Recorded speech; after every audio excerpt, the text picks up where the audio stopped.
नमस्कार, आर्या न्यूज देख रहे हैं आप। मैं हूं आपके साथ पल्लवी सिंह। चक्रव्यूह में आपका स्वागत है। आज का मुद्दा है बिहार में हो रही हिंसा। बिहार में छात्रों का बवाल देखने को मिल रहा है, जहां रेलवे भर्ती और नियमों में बदलाव को लेकर छात्राओं का विरोध प्रदर्शन देखने को मिल रहा है। इस दौरान बिहार के कई शहरों में ट्रेन रोक दी गई, आवाजाही प्रभावित की गई, लाखों की सरकारी संपत्ति आग के हवाले कर दी गई। तो वहीं इन सब के बीच विपक्षी दलों का समर्थन भी छात्रों को मिला और छात्रों की आड़ में सियासत चमकाने की कोशिश भी की गई। पूरा मामला विस्तार से जानने के लिए देखिए एक खास रिपोर्ट।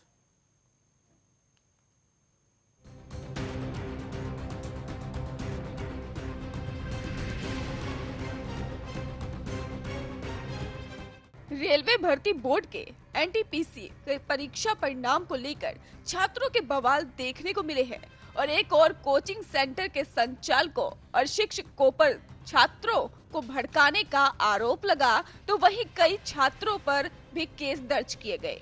बिहार के पटना, गया, नवादा समेत कई शहरों से लेकर यूपी के प्रयागराज और गोरखपुर से भी छात्रों का बवाल देखा गया। तो वहीं इस दौरान ही आंदोलनकारी छात्र ने ही बिहार बंद का आह्वान किया और दोनों ही जगह सैकड़ों प्रदर्शनकारियों पर केस दर्ज किया गया। रेलवे भर्ती बोर्ड के नॉन टेक्निकल पॉपुलर कैटेगरी परीक्षा के नतीजों में धांधली के खिलाफ बिहार में छात्र संगठनों ने शुक्रवार को बिहार बंद किया। गौरतलब है कि छात्रों के प्रदर्शन में इस दौरान कई सियासी दल भी आगे आए और छात्रों की मांग का समर्थन किया और इस विरोध प्रदर्शन का रेल और सड़क यातायात पर व्यापक असर पड़ा। रेल यात्री घंटों जहां तहां ट्रेन रुकने की वजह से फंसे रहे। कई स्थानों पर रेल के डिब्बों में तोड़फोड़ भी की गई। छात्र संगठनों ने रेलवे के चेयरमैन की बर्खास्त की मांग करते हुए कहा कि अगर 10 दिनों में रिजल्ट नहीं जारी किया जाता तो आंदोलन और ज्यादा तेज होगा और आंदोलनकारी छात्रों की मांग है कि जो परिणाम घोषित किए गए हैं उसे सरकार रद्द कर फिर से उत्तर पत्र का मूल्यांकन कर रिजल्ट घोषित करे। प्रदर्शन के मद्देनजर प्रशासन द्वारा सभी रेलवे स्टेशनों पर पुलिस बल की व्यवस्था की गई थी। इसके बावजूद पटना, दरभंगा, लखीसराय और सहरसा में रेल सेवा को बाधित रही। राजधानी पटना सहित बक्सर, आरा, औरंगाबाद, जहानाबाद, गया, दरभंगा और वैशाली, मुजफ्फरपुर जैसी कई जगहों पर छात्रों ने जमकर उत्पाद मचाया। इसके साथ ही आपको बता दें कि दरभंगा को लेकर भी वैशाली, मुजफ्फरपुर जैसी कई जगह पर छात्रों का प्रदर्शन देखने को मिला और कहीं कहीं गाड़ियों के शीशे भी तोड़े गए। औरंगाबाद जिले में छात्र संगठनों ने सड़कों पर प्रदर्शन किया, टायर जलाकर दुकानें बंद कर कराई जिला मुख्यालय समेत जिले के कई हिस्सों में छात्रों ने प्रदर्शन किया। हसपुरा प्रखंड मुख्यालय में छात्रों ने बाजार को बंद करा दिया। बस स्टैंड 3 मुहान पर भी टायर जलाकर जमकर प्रदर्शन किया गया। पीएम नरेंद्र मोदी के खिलाफ नारे भी लगाए गए और हसपुरा में ही सुबह से ही बाजार बंद का असर देखने को साफ तौर पर मिला और बड़े वाहनों की आवाजाही पूरी तरह से प्रभावित हुई और पटना जाने वाली गाड़ियां बंद रही। बंद को लेकर राजद कार्यकर्ता हाजीपुर पटना में कई जगहों पर उतरे और इसके साथ ही सड़कों पर टायर जलाकर प्रदर्शन किया। वहीं पटना के ही गांधी सेतु पर ही जन अधिकार पार्टी कार्यकर्ताओं ने सड़कों पर भी आगजनी कर बंद का समर्थन किया। आइए आपको बताते हैं आखिर ये आंदोलन कब, कैसे और क्यों हुआ। 14 जनवरी को आरआरबी और एनटीपी का रिजल्ट जारी किया गया। 7 लाख से ज्यादा छात्रों ने अगले राउंड के लिए क्वालिफाई किया और 24 जनवरी को रिजल्ट में ही धांधली का आरोप लगाते हुए छात्र सड़कों पर उतरे और इससे पहले ही रेलवे ने नोटिस जारी कर कहा कि एक छात्र को अलग अलग एग्जाम में बैठने से नहीं रोका जा सकता। 24 जनवरी को ही रेलवे नए ग्रुप डी एग्जाम को लेकर एक नोटिस जारी किया गया, जिसमें बताया कि ग्रुप डी का एग्जाम अब 2 चरणों में होगा। इससे विवाद और ज्यादा बढ़ गया और 24 जनवरी को ही छात्रों ने सबसे पहले पटना के राजेंद्र नगर रेलवे स्टेशन पर बवाल काटा और कई ट्रेनों की आवाजाही प्रभावित हुई। देर रात छात्र यहां से हटे। अगले दिन यानी 25 जनवरी को प्रदर्शन और ज्यादा तेज हुआ। हजारों छात्रों सड़कों पर उतरे और इसके साथ ही जगह जगह पुलिस से झड़प भी हुई। छात्रों ने रेलवे ट्रैक पर धरना दिया। रिजल्ट के मुताबिक जितने पद थे उससे 20 गुना ज्यादा छात्रों ने दूसरे राउंड के लिए क्वालिफाई किया और इसके साथ ही रेलवे ने भी यही वादा किया था। लेकिन छात्रों का आरोप है कि रेलवे ने जो रिजल्ट जारी किया है उसमें छात्रों का नहीं बल्कि रोल नंबर चुने गए हैं, यानी कई पदों के लिए एक ही छात्र का चयन हो गया। मतलब जो ग्रेजुएट है उसे भी 12वीं पास के लिए निकले पद के लिए चुन लिया गया। छात्रों की मांग है कि रेलवे को एक पद के लिए एक ही छात्र को चुनना चाहिए और इसके साथ ही ये भी मांग की गई है कि 12वीं पास और ग्रेजुएशन के लिए अलग अलग परीक्षाएं होनी चाहिए। हालांकि रेलवे का कहना है कि एक ही छात्र को अलग अलग जॉब के एग्जाम में ही बैठने से नहीं रोका जा सकता। रेलवे का तर्क है कि कम पदों पर ज्यादा आवेदन आने से दिक्कत बढ़ गई है, इसलिए इस परीक्षा को 2 चरणों में करवाने का फैसला लिया गया। वहीं छात्रों को रेलवे के इस फैसले पर आपत्ति है क्योंकि परीक्षा के ऐन पहले रेलवे ने ही एग्जाम पैटर्न ही बदल दिया। छात्र अब तक एक ही राउंड के हिसाब से तैयारी करते आ रहे थे। बहरहाल रेलवे ने ही एनटीपीसी और CBT2 और ग्रुप डी CBT1 की परीक्षाओं को टाल दिया है। एनटीपीसी एग्जाम के रिजल्ट में अनियमितता की जांच के लिए एक हाई लेवल कमेटी का गठन किया गया है। छात्र अपनी शिकायत और सुझाव 16 फरवरी तक भेज सकते हैं। 4 मार्च तक कमेटी अपना रिपोर्ट सौंपेगी।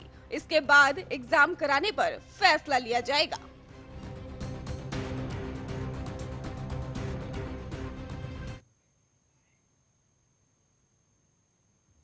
तो वहीं इस सब बवाल के बीच सवाल ये उठता है कि आखिर सरकारी नौकरी का सियासी तमाशा क्यों हुआ और इतना बड़ा बवाल मच गया। उसके बाद बिहार सरकार की तरफ से क्या कुछ कदम उठाए गए और जो कदम उठाने पहले चाहिए थे उनमें इतनी देरी क्यों की गई और ये चूक, इसका जिम्मेदार आखिर कौन? इसके लिए आज चर्चा करेंगे चक्रव्यूह में, जिसके लिए हमारे साथ जुड़ चुके हैं जेडीयू से मनु जी और साथ ही अरुण कुमार जी आरजेडी से हमारे साथ जुड़ चुके हैं। आप दोनों ही गेस्ट का बहुत बहुत स्वागत है सर।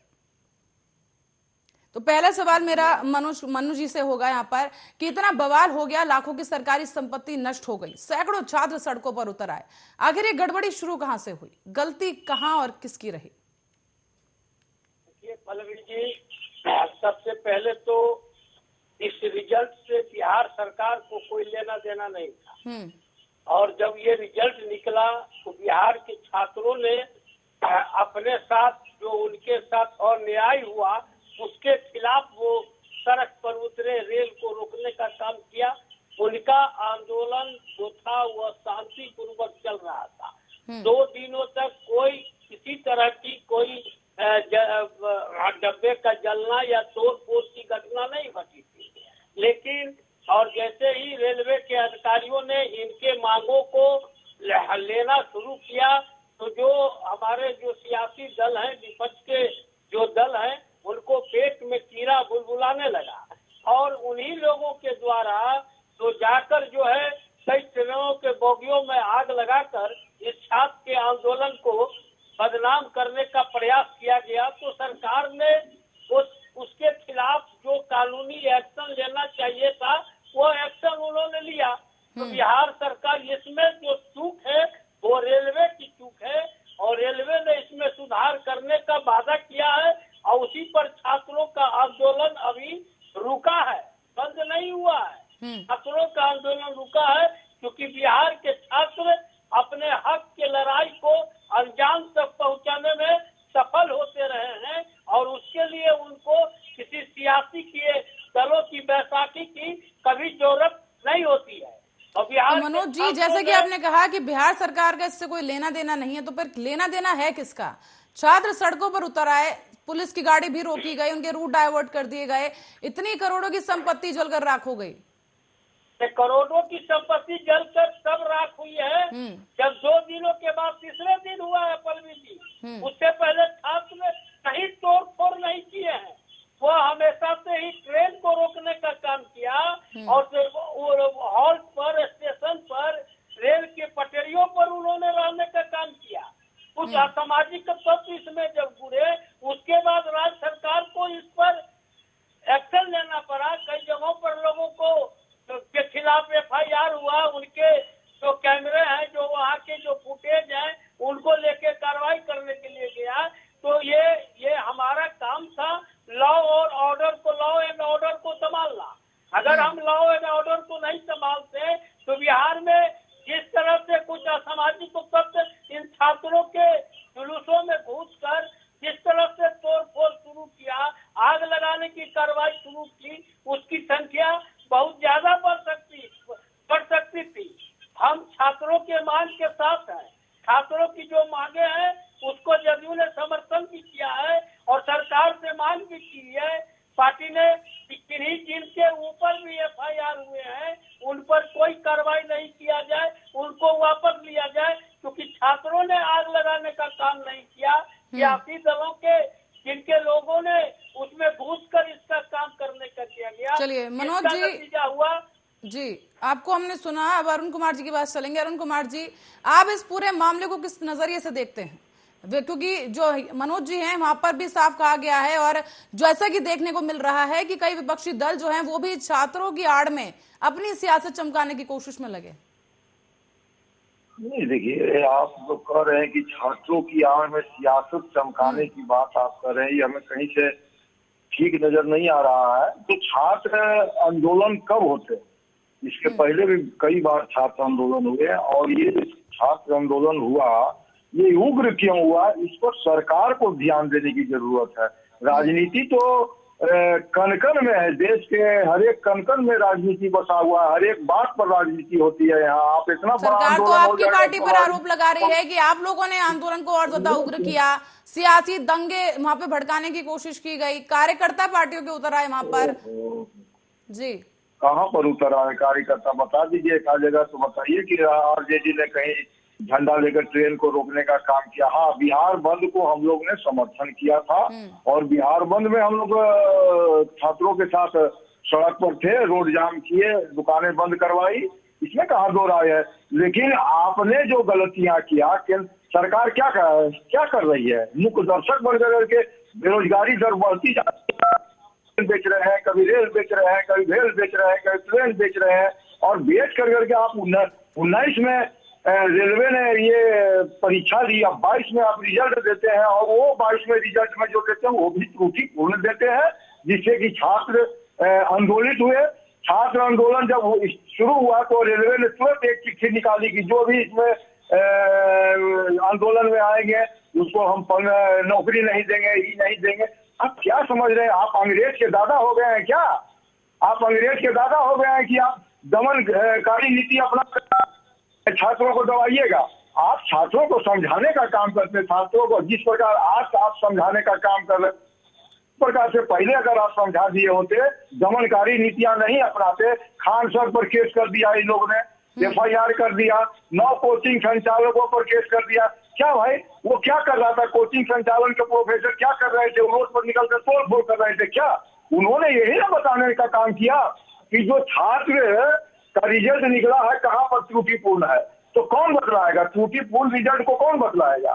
तो बतलाने का काम किया, तो आप उस पर केस कर रहे हैं। ये क्या मतलब है भाई? ये दमनकारी नीति नहीं चलने वाली है। मनोज जी जवाब दीजिए सर, त्रुटि आखिर हुई किसकी तरफ से और त्रुटि मानेगा कौन?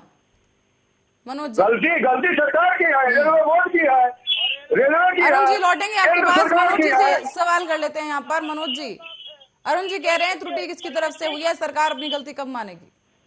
वही रेलवे ने गलती मानी, उस पर उन्होंने कमेटी बनाई, उस पर उन्होंने छात्रों से उनके मांगों के, उनके बातों के लिए लिया, जो आगे की परीक्षा था उसको स्थगित किया। तो रेलवे तो काम कर ही रही है, और जिसलिए ये लोग बैठकर जो प्रेस कॉन्फ्रेंस करके बिहार बंद का घोषणा कौन कर रहे हैं? पर मनोज जी समझना यहाँ पर ये चाहेंगे, 2017 में वहां पे परीक्षा हुई और 22 में यहाँ पर जो है रिजल्ट निकाला गया। उसके बाद अचानक से नियमों में बदलाव कर दिया गया, जहां एक चरण में परीक्षा होती थी अब उसके लिए 2 कर दिए गए। इस इंटरमीडिएट की परीक्षा जो दे रहे थे छात्र वो और ग्रेजुएशन के छात्र दोनों के लिए एक ही परीक्षा जो है यहाँ पर कर दी गई। 2 बार काउंटिंग की गई, यहाँ पर एक ही छात्र को 2-2 बार काउंट किया गया है यहाँ पर। तो ये इतनी बड़ी चूक कैसे हो गई? ये चूक रेलवे की चूक हुई, इसीलिए रेलवे को इसको भुगतना पड़ा ना। आज रेलवे अरुण जी लौटेंगे आपके पास। जी, उसने गलती किया है, उसके बाद उस पर मंत्री ने एक्शन लिया है।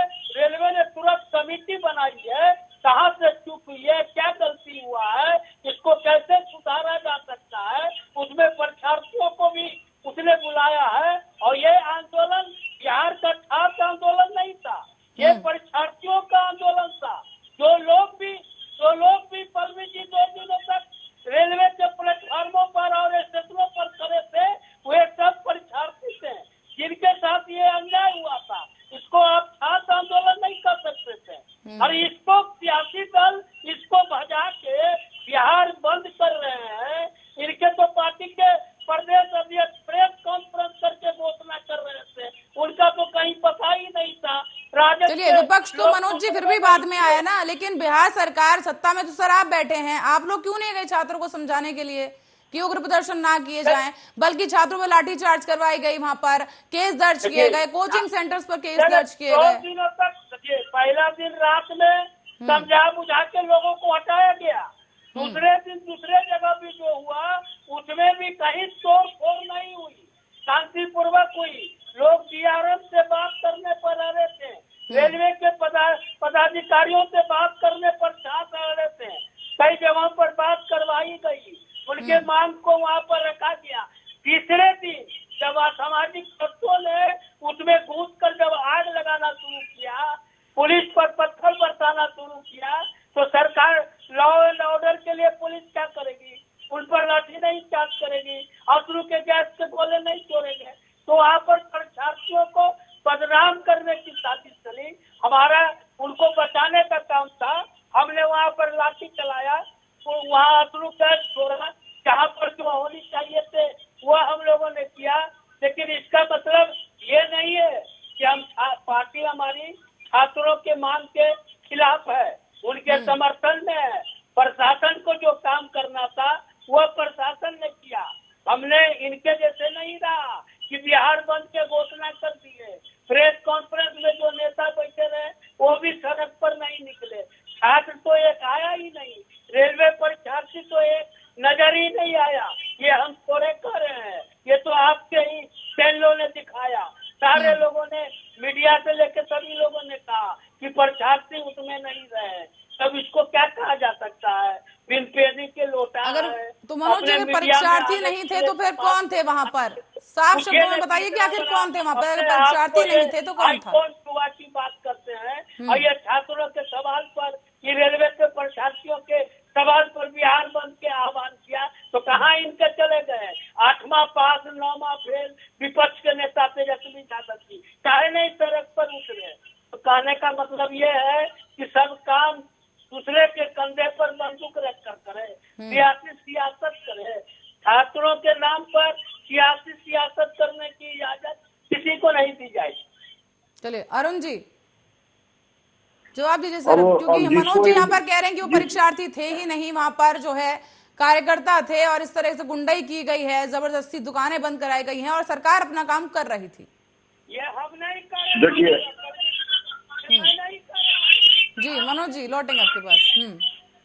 अब ये बकबक करने का आदत इनका बंद होगा था ना, सुनेंगे था ना, इनको तो खाली बकबक करने की आदत है। क्या ABCD मालूम नहीं और चले है बोलने के लिए? अरे इन्हें अकल है कि नहीं है हमें यही नहीं मालूम है, इन्हें अकल है कि नहीं है ये हमको मालूम ही नहीं है। ये इनके ये भी नहीं मालूम है कि बिहार बंद का कौन राष्ट्रीय जनता दल। मनोज जी सुन लीजिए, मनोज जी सुन लीजिए, लौटेंगे आपके पास भी। अरुण जी से प्रतिक्रिया लेने दीजिए। जी अरुण जी सुनिए, जब बोलने की क्षमता है तो सुनने की भी क्षमता रखिए। हमारा कहना है कि छात्रों का जो बिहार बंद था वो राष्ट्रीय जनता दल ने कौन नहीं किया था। अरे चुप रहिए, अरे चुप रहिए, अरे चुप रहिए, चुप रहिए, फालतू वाले बात कर रहे हैं। ऐसा आदमी को बैठा देते काय के लिए बुला लेते हैं हम लोग को? ये अरुण जी भाषा की गरिमा बनाए रखिए सर, बात कीजिए शब्दों के दायरे में। जी बोल रहा हूँ तो ये अच्छी कर रहे हैं, ये सुनने की क्षमता रखिएगा तब होगा, बात होगा। सुन रहे हैं वो, आप बताइए। मनोज जी आपके पास भी लौटेंगे, आपको भी समय दिया जाएगा सर। आप उन्हीं से सुनिए, छोड़िए, बताइए अपना भाषा की गरिमा उन्हीं से रखिए। बताइए अरुण जी, आप ही को कह रहे हैं कि आप बोलिए, वो नहीं बोल रहे हैं इस वक्त। हाँ, हमारा कहना है कि छात्र ने बिहार बंद का कॉल किया था और बिहार बंद का कॉल जो त्रुटिपूर्ण परीक्षा जो हुई, वो जो रिजल्ट हुआ उसके खिलाफ छात्रों ने जो आंदोलन किया, ये इनकी पार्टी चुर भी मेरी अमूर भी मेरी। छात्रों पर मुकदमा भी करेंगे, छात्रों को पीटेंगे भी और छात्रों का समर्थन भी कर रहे हैं। जब लंबा बात हो जाएगा तो कहिएगा कि हम छात्रों के साथ हैं, क्या आप छात्रों के साथ रहिएगा? आप छात्रों के साथ छात्रों को जो मार करके डटा करवा दिए। आप कोचिंग संस्थानों पर केस कौन किया? रेलवे किया कि बिहार सरकार की है? तो ये सब देखने की बात है। और बिहार बंद की जहाँ तक बात है, तो बिहार बंद का कॉल तो हमने समर्थन किया था। बिहार बंद राष्ट्रीय जनता दल ने नहीं किया। इन्हें कोई चीज की जानकारी होनी चाहिए, जानकारी रहने के बाद बोलनी चाहिए। ये कह रहे हैं कि राष्ट्रीय जनता दल बंद कॉल किया। कब राष्ट्रीय जनता दल ने बंद कॉल किया? कोई बताने का काम करेगा? राष्ट्रीय जनता दल ने कभी बंद का कॉल नहीं किया। राष्ट्रीय जनता दल ने बंद कॉल का समर्थन किया। कॉल करना इनको अकल ही नहीं है, समझ में ही नहीं आता, तो हम क्या कर सकते हैं उसमें? तो अरुण जी, क्या लगता है कि आरआरबी की तरफ से आकलन में चूक हुई है कि स्थिति को ठीक तरीके से उसका आकलन नहीं किया गया? हाँ, ये सरासरी रेलवे की गलती है, केंद्र सरकार की गलतियां है। नौकरी है ही नहीं, नौकरियां समाप्त होती जा रही है। जब सारे संस्थान प्राइवेट हो गए, प्राइवेट होते जा रहे हैं, ये आप सोचने की बात है कि कब का, और उसके बाद आप रिजल्ट कब निकाल रहे हैं। तो आप इसको टाल के लोकसभा चुनाव तक ले जाना चाह रहे हैं कि इसमें गड़बड़ियां पैदा करके लोकसभा चुनाव तक फिर ले जाए और कहें कि अभी रेलवे ये कर रहे हैं, वो कर रहे हैं। तो ये अब जैसे जैसे बेरोजगारों की संख्या बढ़ती जाएगी, तो बेरोजगारों की जब संख्या बढ़ेगी तो वो क्रोध कहाँ बढ़ जाएगा? आप 2 करोड़ लोगों की नौकरी देने की बात करते हैं, कोई 19 लाख नौकरी देने की बात करता है। तो नौकरी आप दीजिएगा ना, किस बात बनाइएगा? बस बनवा पार्टी में रह कर गए जो बस बनवा करिएगा तो नहीं चलेगा।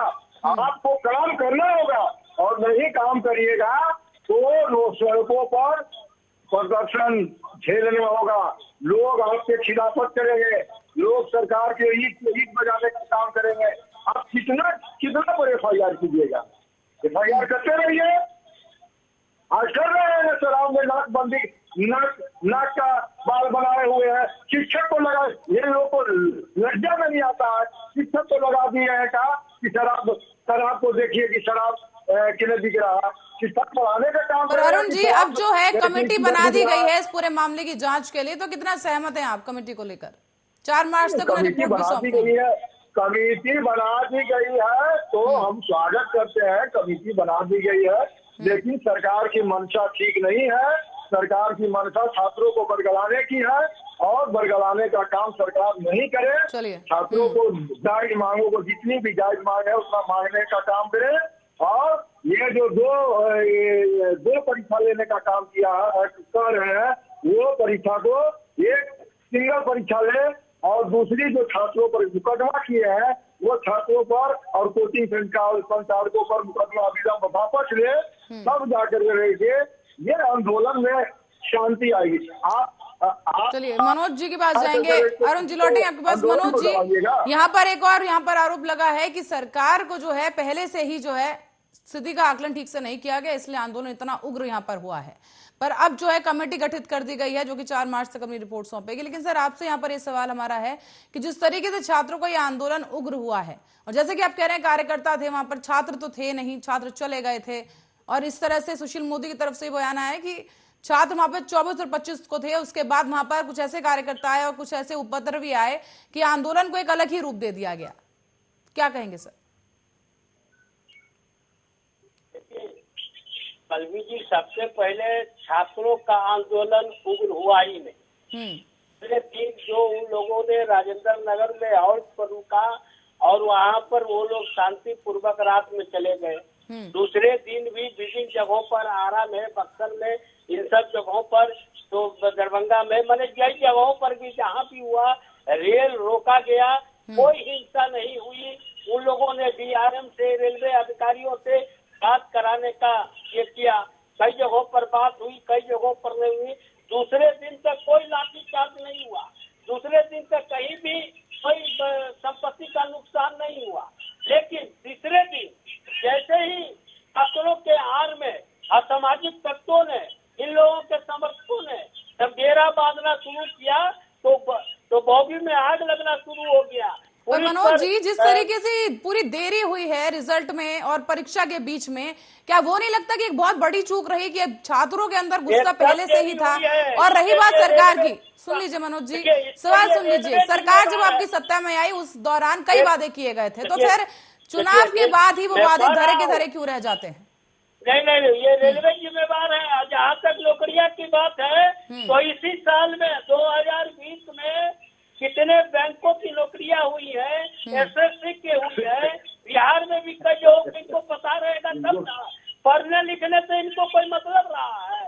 जिसका नेता ही मैट्रिक पास नहीं हो, वो क्या दूसरे आदमी को बताएगा? पढ़ने वाला नौकरी ले रहा है। यूपीएससी में बिहार के छात्र अव्वल कर रहे हैं।